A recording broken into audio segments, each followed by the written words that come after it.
Bonjour. Tous les partis eurosceptiques et europhobes ont voté contre les listes transnationales. Pourquoi? Parce que la liste transnationale, c'est un élément supplémentaire dans le fédéralisme européen. C'est pour ça qu'ils s'y sont tous opposés. Et on oublie trop souvent que parmi les eurosceptiques, il y a l'extrême droite, mais il y a aussi la gauche radicale qui considère que l'Union européenne n'est, je dirais, que le cheval de Troie de la mondialisation et du capitalisme international.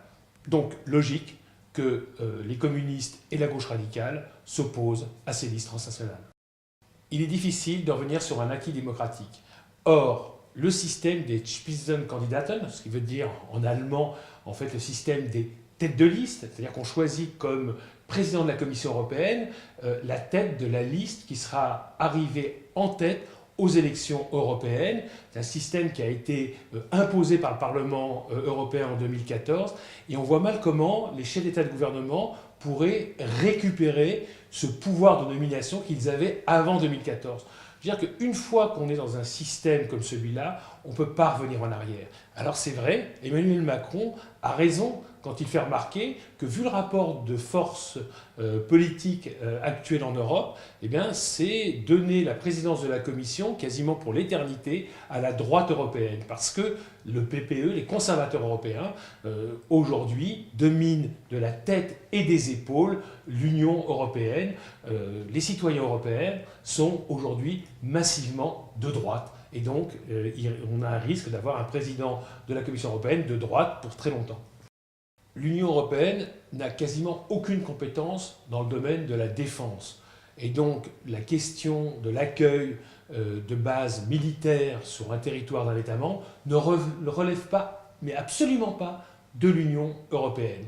Donc, si Chypre veut continuer à accueillir ces deux bases britanniques, c'est son droit le plus absolu, tout comme la France pourrait très bien accueillir une base russe à Brest, par exemple, tout en étant dans l'Union européenne.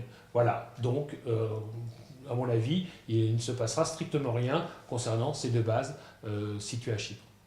Jeremy Corbyn, donc le patron du Parti travailliste britannique, est un élu très proche de la gauche radicale, je dirais bon, de l'extrême gauche, si vous voulez, du Parti travailliste. Et pour la gauche radicale, comme pour... Attends, je recommence. 5, 4, 3, 2, 1, 0, tu me dis... Je peux commencer?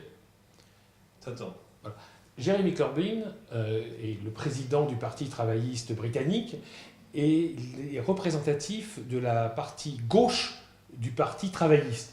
Et la gauche radicale, en Europe, est eurosceptique, si ce n'est europhobe, comme par exemple en France, France Insoumise. Évidemment, Jeremy Corbyn aurait préféré sans doute rester dans l'Union européenne parce que ça lui compliquera la tâche le jour où il succédera peut-être à Theresa May, mais il n'est pas pro-européen parce que pour lui, l'Europe, c'est quelque chose c'est un instrument du néolibéralisme, c'est quelque chose qui a été construit contre l'intérêt des travailleurs, même si l'Europe actuelle a été façonnée en très grande partie par les Britanniques, qu'ils soient conservateurs ou travaillistes.